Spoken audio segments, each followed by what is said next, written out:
Before filling out the form, start a claim file to keep a record of any phone calls you make or any other documents that are related to your claim or might be useful. It's also good to keep a copy of your completed claim form in the file so you can refer to it in the future if you're renewing your DLA claim.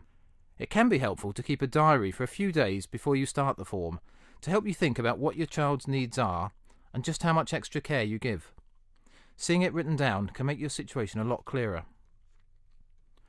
When you're filling out the form, keep it clear and brief. Try not to be too emotional or descriptive. The decision makers will want the facts about the care you give and may not be sympathetic about your feelings or problems. Keeping it simple will make the claim much easier to read and the important points will stand out.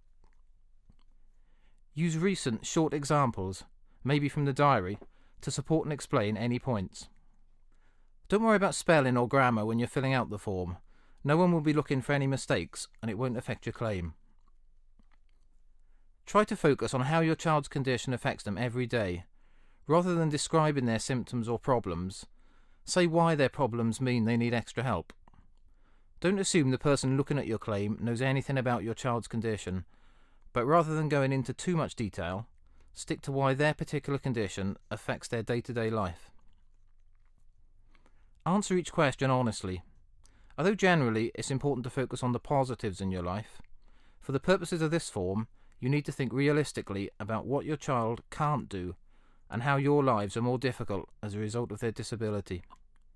Refer to the diary to help you present a realistic picture of what you do.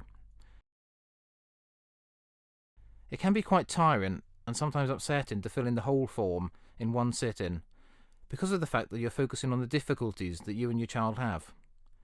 You may want to do it in stages so it doesn't become too overwhelming. It's very important to make sure that any supporting evidence you're sending in from teachers or doctors backs up what you've said in your claim to avoid any confusion or delay. Any overly positive or optimistic views may be taken out of context by the decision maker. Before you send in your completed form, get a friend or someone in your family to read it through.